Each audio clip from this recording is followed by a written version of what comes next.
Tim's the founder and CEO of one of our portfolio companies. I think it's best that I let him really describe what he does and how he does. But I think the thing I'd really want to emphasize is Tim and his company represent the three things that I mentioned as vital characteristics.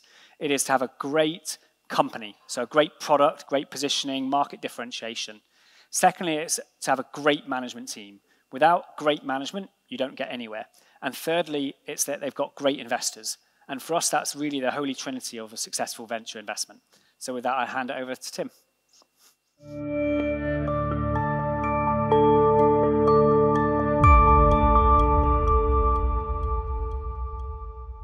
It's great to be here with you all. Thanks for having me along. So what I'm going to do is I'm just going to give you the kind of soup to nuts overview of Tessian, who we are as a company, how we got started, what we do, and some of the dynamics around our business. What I want to try and do is bring just a glimpse of what it is to start a startup and grow it. We are a Series C stage company. A bit of background on myself. I'm an engineer by training. I studied here in London and then started working at HSBC at the beginning of my career in investment banking. I co-founded Tessian in 2013 with two friends from university. We were all working in investment banks at the time, and that's where we saw the problem that we are now solving with Tessian. I just got back from 2.5 years living in the US. I picked a great time to move 3 weeks before COVID hit. So that was an interesting experience, but a lot of our team now is based in the US. We've raised over $120 million from world-leading venture funds like Sequoia, Excel, Boulderton, Local Globe, and very importantly, Schroders. And what is amazing about the Schroders connection is that actually really Schroders are one of the first companies to let us through their doors to pitch them about using our product and our technology. So Schroders are an incredibly early adopter and very visionary in how they think about using new technology to secure their organization. So that's actually how we got to know Schroders. And then later on, Schroders came to invest in our Series C. So here we are. This is the genesis of our company. So this is our first office, way before work from home was a thing, but this was our office and this is our apartment. This is where we lived. This is a very candid shot. We did not take it thinking that one day we'd be up on stage showing it to people in irony. But I think it just really captures how embryonic, raw, no frills the genesis of a company is. It was 3 of us. We were 23. We had one idea for a company, and we got to work. We started building the software, and the cheapest way that we could actually get that done was by moving into an apartment and living together. And then since then, we've now built Tessian to what it is today. So we start our journey with email. Email is the main artery of communication for every enterprise. Still true today, even though we have instant messaging and other platforms. Email is still the main artery. But email is also an enterprise's biggest security risk. And that's because people control email and people are fallible. People break the rules, people make mistakes, and people can be hacked. In fact, when we read about stories talking about ransomware, talking about hacks on organizations, what many people don't realize is actually the origin of that attack is usually through somebody's inbox and somebody opening an email, and that email impersonating a trusted third party like Microsoft or your boss or the CEO of a company, getting you to do something. So email is a major, major threat vector for organizations. And email security today is crowded with point solutions, and the legacy platforms in this space are not stopping today's threats. So what we did at Tessian, our idea was, okay, we'll have a look at what's in market today. Who are the main players, and what do these companies do? And the approach that the sort of old generation of security took was a signature-based approach. So that would mean you basically codify the patterns of threat that you are looking for with a set of rules. And then you check a condition to say, if the threat looks like this, then we'll say it's a threat. Otherwise, sorry, if the email looks like exhibits any of these patterns, we'll say it's a threat. Otherwise, we'll let the email come through to the organization or be sent. And we said, well, rather than do that, we're going to build a set of machine learning algorithms which actually learn the difference between normal and anomalous email behavior. And that's what we've done at Tessian, and that is what we do today. So we are building a human layer security platform to automatically secure people using email. We've expanded our product over time, but we do a number of things. So we do inbound email security, that is checking every incoming email, automatically verifying that it is from the person who they say it's from, it is safe to open, and it's safe to be released to the organization. We also sell a number of products that deal with outbound data loss.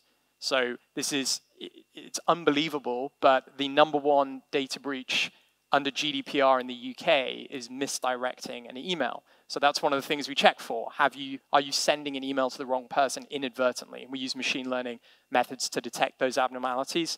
And we also can use machine learning to detect when data is being exfiltrated through email. It's still one of the main ways people get very sensitive data out of an organization is just by emailing it to their own personal domain. And every week we stop thousands of data breaches for our customers. This is the amazing thing. For me, this is the most rewarding part of starting a company. Way back when I said to myself that I wanted to become an engineer when I was older, I thought the best thing in the world would be creating a technology that didn't exist before and actually seeing it have impact on the world. And every single week, we are preventing thousands of data breaches for our customers automatically using these algorithms that we have designed. The way we do this, really simply, we are deployed to an organization and we learn from a historical set of email data. So every one of your organizations has email data that lives within it. We tap into that and we essentially use that data to train our machine learning models. And then when an email is being received or sent, we do real-time analysis. That's where the very complicated part of our technology is. How do you do a check on 100 million data points in 300 milliseconds? But we found ways to do that. We then, if we think an anomaly is present, we show a notification to the employee in real time, stop the email from being received or sent. And then, of course, we provide all this data to the security team as well, so they have visibility on these threats, what's getting through, what's being stopped. As Tim mentioned, one of the most important things about building a technology company is actually not the technology, but the team behind the technology. And I'm really proud that over the past 2 years, we've built a really stellar executive team. These are people who've worked at very large organizations, many from the security industry as well. And we also have a great board of investors and non-execs who act as advisors for us. You have to remember with Tessian, we were 23 when we started the company. So people ask me what I did before starting Tessian, and it was basically nothing. This is my first job. So it's really, really important to have those people around you. The second most important thing when building a technology company is your customers. And it's amazing to be here today because actually our first 2 geographies, the US and the UK, that's where our majority of our customers are. But the third geography is South Africa. And we actually have a lot of customers in South Africa. We work with most of the major banks and most of the major asset managers in South Africa as well. So we have over 400 world-leading organizations using our technology every single day. We secure the New York Stock Exchange. We secure ARM, the chip manufacturer or chip designer. And we also secure Evercore. And my favorite quote is Chris Turek's quote. Chris is the CIO of Evercore and said that Tessian is one of the top 3 products he's bought in his career. And it's the only piece of security software where he actually received thank you notes from his employees. By design, we have built Tessian to be a cloud-native platform. What that means is we deploy our software and it connects to a cloud backend that is fully scalable, and we can update and add to that over time. And what we've done over time is add these extra modules into our platform. So we've expanded its capability, and that means that we can drive upsell of our product through our customers over time. So we sell subscription licenses, so it's annual recurring revenue, and we expand that revenue over time. So it's a very, very good, very, very powerful business model to have, like many other SaaS companies. And this is an enormous market that we're in. So email security is a $4 billion market going to a $7 billion market. And you just see some of the highlights here in terms of our growth and accolades. We were named the fastest growing enterprise software company in the UK by the Sunday Times in 2020, which was a great accolade. But I wanted to spend just a few moments of talking about actually what's next.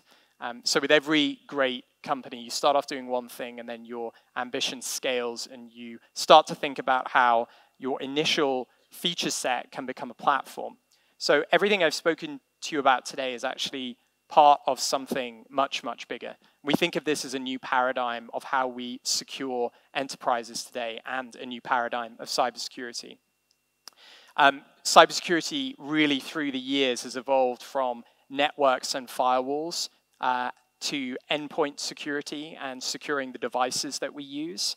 But actually today, 90% of data breaches are being caused by people. We've kind of secured what we think of as the machine layer of the organization, and actually now we are saying that our entire security strategy as global enterprises is going to be reliant on a human being doing the right thing 100% of the time.